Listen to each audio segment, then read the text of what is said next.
What is love?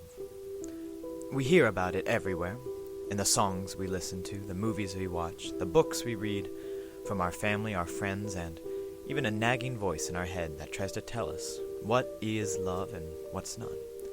They tell us love is a many splendid thing, love lifts us up where we belong, all you need is love. But what is this romantic love, and why do all humans seem to feel it? In 385 BC, the philosopher Plato wrote a text on love which he called the Symposium. Throughout the story, Plato discusses his ideas towards love through the voices of different characters, such as Socrates and Agathon. Although each figure speaks about love differently, the most profound and famous selection in the text comes from Socrates, who says that love has a higher goal in its connection with knowledge, and one that loves the philosophy and wisdom of the world has truly achieved the purpose of love.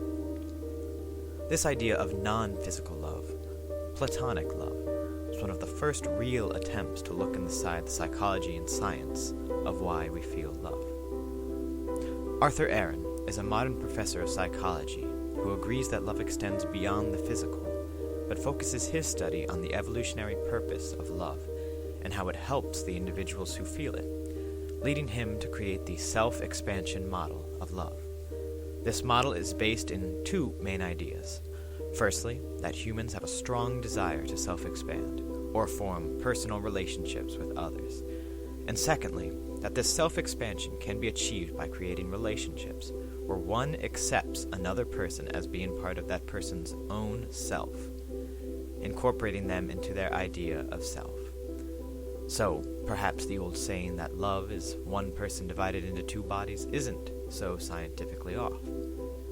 Now, this theory explains some very interesting phenomenon, such as experiments where individuals confuse the traits of someone they are close to for their own, or the fact that people, when given a large sum of money, give far more money to their close relations than to strangers.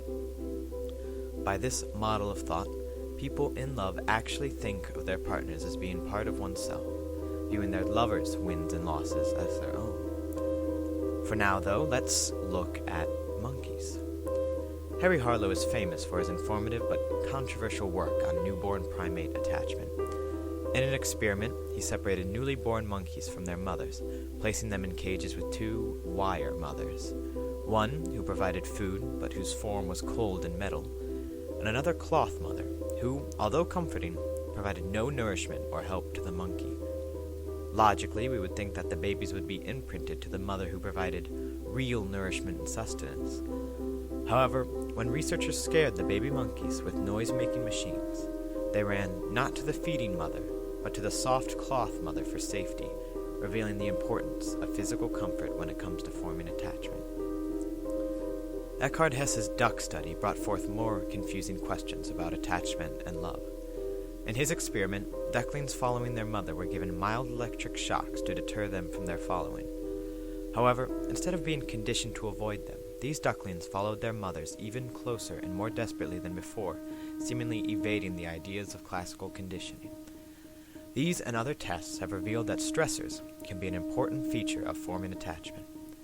Human Ethology by Irenus Eibel Ivanso discusses this idea, concluding that the stress of uncertainty, the inability to know what will happen, drives individuals closer to those people they pair themselves with, and is indeed a factor that brings people together. But this can't be true with humans, right? We hate stressors, so how could we be driven towards them?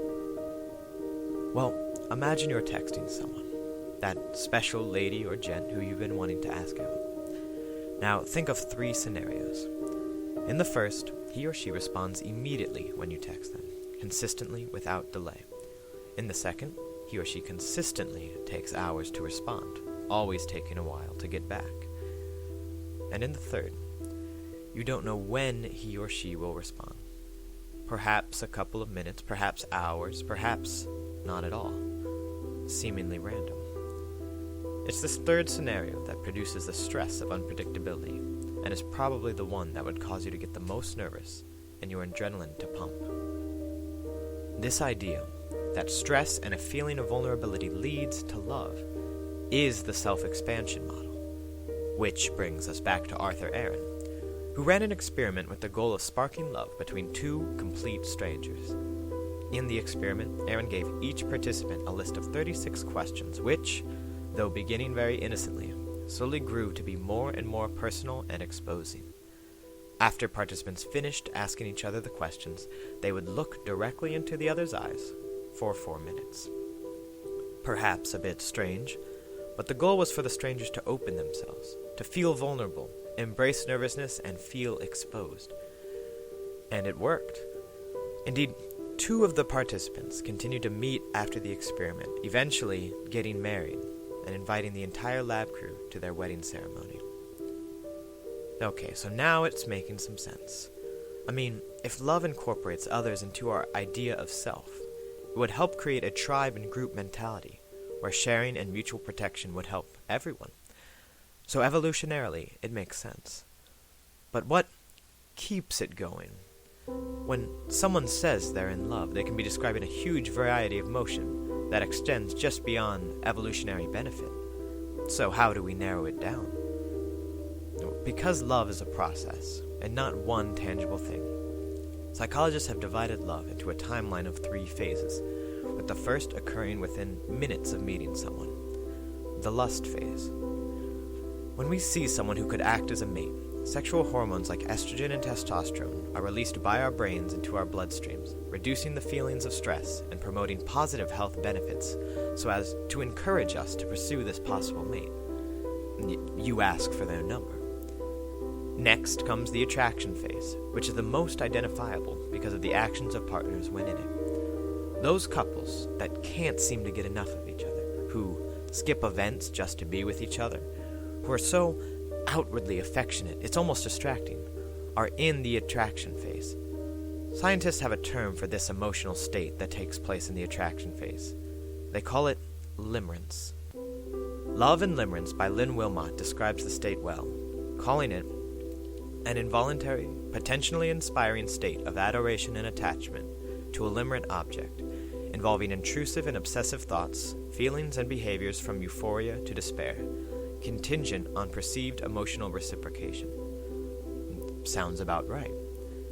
But limerence derives from chemical action, as well as perceptions, with chemicals like adrenaline and cortisol bumping your heart rate up and causing your mouth to dry up when you talk to your crush.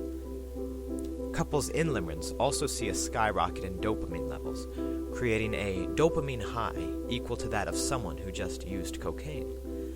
This surge provides the couples with more energy, less hunger, less sleep, and better attention. That's not to say the attention is put to good use, however. Limerence also results in a significant serotonin increase, which not only makes partners extremely outwardly happy, but is the reason why people in love seem to think about their partner all the time. A study by Sandra Langeslag suggests that lovers are thinking of their partners up to 65% of the day during the attraction phase. This is when you celebrate your 3-month. But as we all know, this passion eventually dissipates, marking the couple's transition into the attachment phase. This is the advanced stage of the love cycle, and is seen in those pairs who are deeply committed to each other, without the outwards passion. This phase is associated with 2 major hormones, oxytocin and vasopressin. Oxytocin is known to facilitate attachment and enhances the ability to pick up social cues in people, seen also in mothers and newborn infants, dogs who are being pet, and when people cuddle, giving it the adorable nickname, the cuddle hormone. The other chemical released in this stage, vasopressin, is major in helping to decide partner preference and promoting long-lasting relationships, as well as boosting social connection, positive communication, and the ability to fix problems in the relationship. You may kiss the bride. But why kiss? Kissing has long been associated with the ideas of love and limerence, and with the average person spending 20,160 minutes of their life kissing. It's obviously something we as a species enjoy doing. It burns calories and reduces stress by releasing epinephrine and norepinephrine. Through hormonal and mineral exchange, women can use a kiss to evaluate health information and sustainability in a partner for short-term relationships. But why do we do it? It seems strange when thinking about it objectively. Many psychologists and social scientists believe it to be an evolution of kiss feeding that's often seen in birds and primates to their young. Kiss feeding exchanges important minerals to babies and helps with pre-digesting a child's food. In teens and adults, it is an important indicator of health and results in testosterone exchange, helping to reveal good mates. But by whatever way, humans who kissed, and kissed often, survived and reproduced, giving way to this kiss-loving population we have here today. But one last thing. A survey commissioned by Steve Henry compared euphoric moments of human life to the level of happiness people feel when they win large sums of money. The survey concluded that when someone hears "I love you" for the first time, they feel the happiness equivalent of winning $247,399. So maybe all those love songs and poems and movies are well-founded after all. Maybe this crazy little thing called love is important. No matter what, it's here, and it's here to stay. It's something we as humans will just have to keep dealing with. So, fall in love. Keep falling in love. Do it 5 times in your life, and you will, quite literally, feel like $1,000,000.